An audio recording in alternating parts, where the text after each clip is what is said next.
मोदी जी भी कहते हैं कि हमारा बच्चा बच्चा पढ़ेगा, सबका साथ सबका विकास, खूब बोलते हैं। इतने इतने जबरदस्त स्पीकर हैं कि साहब क्या बात है। अगर कोई बात बनाना सीखे तो मोदी जी से सीख ले साहब। सबका साथ सबका विकास, सबका, जैसे कि पूरा हिंदुस्तान भाइयों बहनों सब गदगद हो जाए, भाइयों बहनों सारे, सबका साथ सबका विकास। और उन्होंने कहा कि पढ़ने का मकसद है कि आप आदमी बनिए, पकोड़ा बेचिए लेकिन पढ़ने लिखने के बाद, जूता चप्पल सीइए मगर पढ़ने लिखने के बाद। फिक्र बड़ी अच्छी है।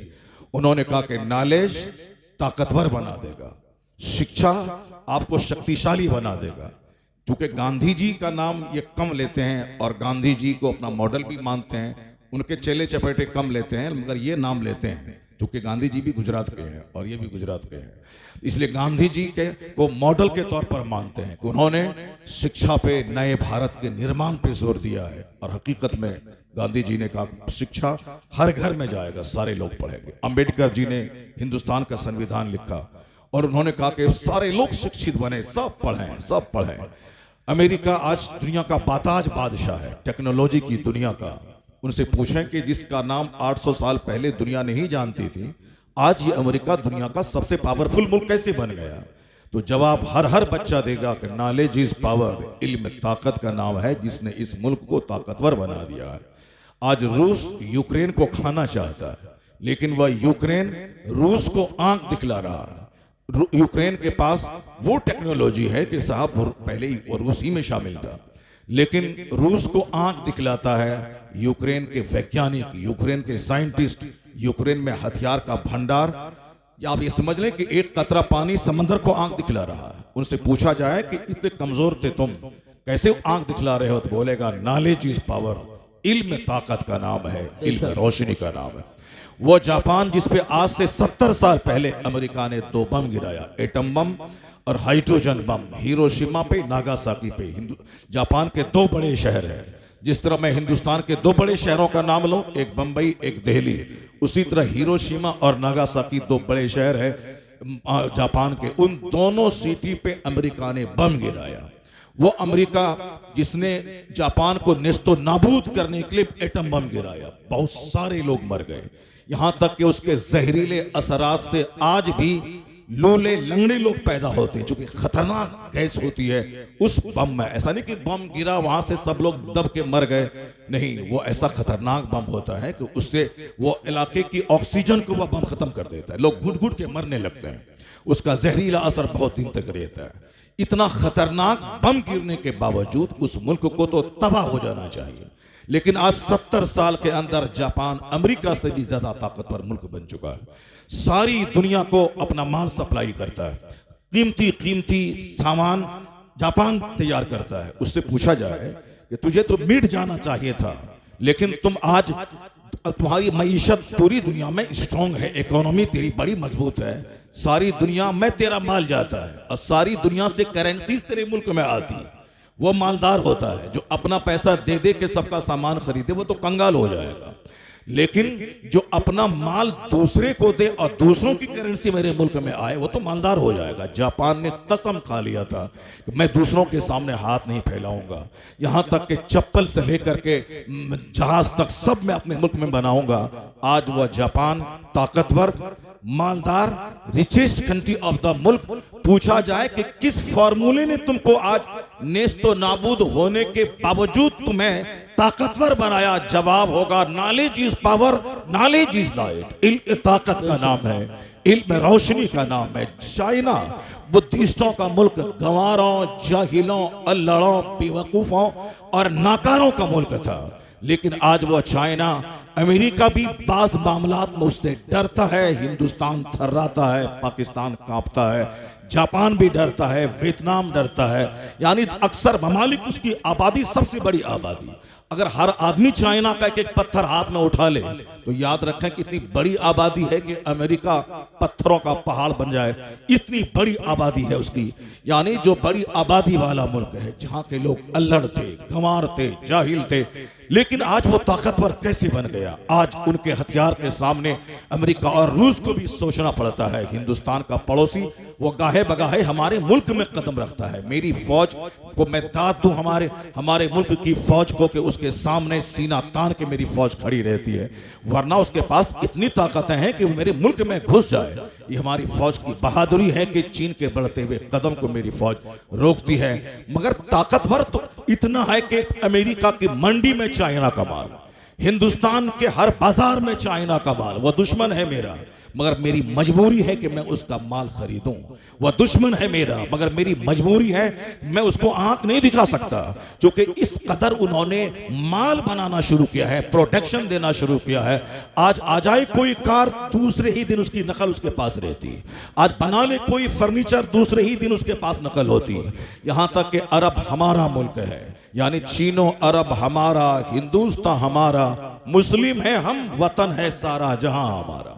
डॉक्टर इकबाल ने बहैसियत मुस्लिम कहा था कि सारे, बहैसियत हिंदुस्तानी कहा था कि सारे जहां से अच्छा हिंदुस्तान हमारा। बहैसियत मुस्लिम, अब बहैसियत हिंदुस्तानी, अब बहैसियत मुस्लिम जब उन्होंने नगमा गाया था तो कहा था कि चीनो अरब हमारा, हिंदुस्तान हमारा, मुस्लिम है हम, वतन है सारा जहां हमारा। तो बहैसियत हिंदुस्तानी मेरा नगमा और होता है, बहैसियत मुस्लिम मेरा नारा और होता है। मेरा खुदा एक, ये दुनिया उसी खुदा की बनाई हुई है। मेरा मरकज एक, दुनिया एक, नमाज रोज़े हज ज़कात एक, कुरान एक, हज का केंद्र एक, गुंबदे खजरा एक। इसलिए चीनो अरब हमारा, हिंदुस्तान हमारा, मुस्लिम है हम, वतन है सारा जहां हमारा।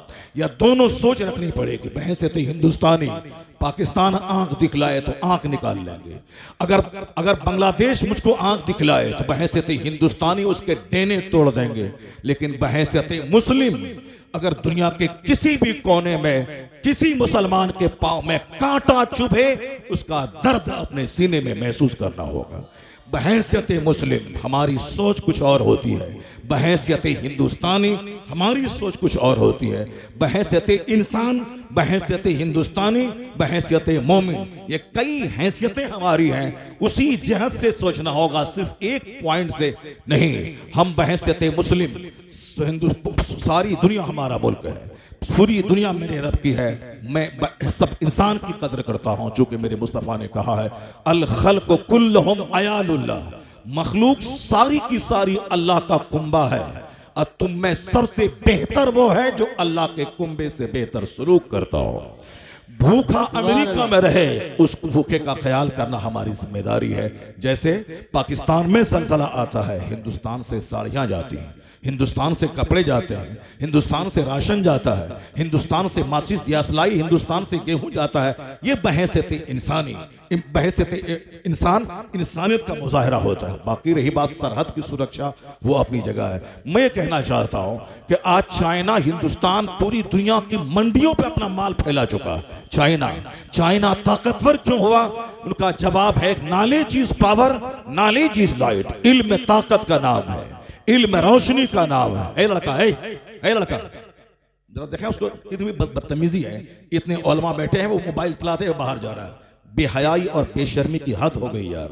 जलसा कभी कभी होता है, इसलिए हमारे आज माँ बाप बदतमीज बच्चे पैदा कर रहे हैं। बुजुर्गों ने कहा है कि अखीर जमाने में माँ के पेट से कुत्ता पैदा होगा, यानी नाक नक्शा उसका रहेगा इंसान जैसा, खसलत कुत्तों जैसी होगी, कैरेक्टर कुत्तों जैसा होगा।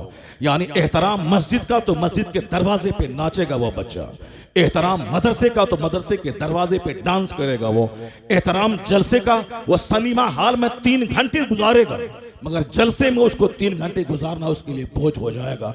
जब से मस्जिदें वीरान हुई, मदरसा वीरान हुआ, जलसे वीरान हुए, अल्लाह ने मेरी जिंदगी को वीरान कर दिया। मेरी जिंदगी से सुकून खत्म हो गया, मेरी जिंदगी से चैन खत्म हो गया। अपने बच्चों को जमीन मकान बाद में देना, पहले उसे डिसिप्लिन सिखाओ कि जलसों में कैसे बैठा जाता है, आलिमों के सामने कैसे रहा जाता है। इन काफिरों से सबक सीखो। हिंदुस्तान का प्रधानमंत्री होने के बावजूद एक छोटे से मंदिर का शंकराचार्य उसका वो चरण छू लेता है, उसका हाथ अपने सर पे रख के आशीर्वाद लेता है। अपने सीएम से जाके पूछो, वह खुद एक मंदिर का महंत अतिरंजित है, उसके बावजूद शंकराचार्य का पांव छू लेता है, उनकी चप्पलें सीधी कर देता है। यानी चाहे किसी भी कुर्सी पर बैठे, मगर धार्मिक गुरु का एहतराम उनसे कोई सीखे। ये अदब मैंने दुनिया को सिखाया था। बाप का एहतराम, ज़ईफों का एहतराम, आलिमों का एहतराम, मजलिसों का एहतराम, मस्जिद का एहतराम, मदरसे का एहतराम, हमने डिसिप्लिन सबको सिखाया। तो दूसरे हमसे डिसिप्लिन लेके इंसान बन गए और हम उनकी बदतमीजी लेके हैवान और जानवर हो गए। एक लम्हे फिक्रिया है ये। बुजुर्गों ने कहा आखिर जमाने में माँ के पेट से कुत्ता पैदा होगा, वह जबान से दूसरों को कष्ट देगा, वो अपने पलान से दूसरों को तकलीफ पहुंचाएगा। वो रहेगा इंसान, मगर उसके दिल में एक ही तड़प रहेगी कि मैं कैसे उसको नोच लूं, मैं कैसे उसको खा लूं, मैं कैसे उसको तबाह कर दूं। यानी इंसान की सूरत में दरिंदा और भेड़िया होगा। आदमी वही है जिसकी निगाहें शर्म से झुकी हों, जिसके सीने में दूसरों की हमदर्दी हो, जिसका हाथ उठे तो दूसरों को फायदा पहुंचाए, जिसकी जबान खुले तो दूसरों को फायदा पहुंचाए। यानी इंसान की तारीफ है कि जबान खुले तो दूसरों को लाभ मिले, हाथ उठे तो दूसरों को लाभ मिले, और फिर प्लान बनाए तो दूसरों को लाभ मिले, अपनी एक्टिविटी से दूसरों को तकलीफ ना पहुंचे। आज सारी दुनिया कहती है आदमी वही है जो अपने से दूसरों को फायदा पहुंचाए। तो जहां हिंदुस्तान, अमेरिका, चाइना के दानिश्वर ने इंसानियत की तारीफें की है, हुजूर की वो हदीस पढ़िए 1400 साल पहले पैगंबर आजम ने क्या कहा, खैरुन नास मय्यनफउन नास, यानी लोगों में सबसे बेहतर वो है जो दूसरों को फायदा पहुंचाने वाला हो, जो दूसरों को लाभ पहुंचाने वाला हो। The best among you is one who is profitable for other, यानी तुम में सबसे अच्छा वो है जो दूसरों को लाभ पहुंचाने वाला हो। मानवता की वो बातें जो आज के दुनिया के दानिश्वरों ने कही है, जब इस नुक्ते नजर से मैं सरकार की हयात तैयबा का मुताला करता हूं तो इनकी करोड़ों बातें एक पल्ले में रख दूं और एक पल्ले में हुजूर के एक हदीस रख दूं, उसका वजन सब पे गालिब आ जाता है। जिस तरह पैगंबर आजम का जवाब नहीं है, आका अलैहिस्सलाम की बातों का भी कोई जवाब नहीं। मैं दो चार बातें आप तक पहुंचाऊंगा, गौर से सुनिएगा। बहुत दुख होता है जब 10-10 लाख रुपए कव्वाल को दे के लोग बुलाते हैं और उसका मुकाबला करवाते हैं, और बहुत दुख होता है जब जलसे के नाम पे मामूली सी रकम खर्च होती है तो हमारे भाइयों के पेट में दर्द होता है और वह जलसे की मुखालफत करते हुए फतवाबाजी का सहारा लेते हैं, जबकि उसको मालूम होना चाहिए मस्जिद की इमामत की तनख्वाह तय होती है, दरसे बुखारी की तनख्वाह तय होती है, मौज़िन की तनख्वाह तय होती है, हुफ़ाज़ तरावी का नजराना तय करते हैं। तो फिर जब वहाँ कुछ नहीं बोलते हैं, बुखारी पढ़ा के बदला लेना, कुरान पढ़ा के बदला लेना, ये कहाँ दुरुस्त है। मगर ज़रूरतन ताकि तालीम का दरवाज़ा बंद न हो, तो वहाँ जिस तरह जवाज़ का फतवा आपने दिया है, फिर आपने यहाँ पेट में क्यों दर्द होने लगा आपका। यही एक प्लेटफॉर्म तो है जहाँ मैं पब्लिक से गुफ्तगू करता हूँ, जहाँ मैं 10 साल के मुताले को 10 मिनट में पहुँचाता हूँ। मदरसे में बच्चे गरीबों के पढ़ते हैं, अब खानकाहों में तावीज़ घंटे वाले जाते हैं, जुमा के दिन नमाज के टाइम में हमारी पब्लिक आती है। यही एक प्लेटफॉर्म है मदरसा, जहां हम साल भर बच्चों को पढ़ाते हैं और दस्तार बंदी के मौके पर बच्चों के बाप को दीन सिखाते हैं।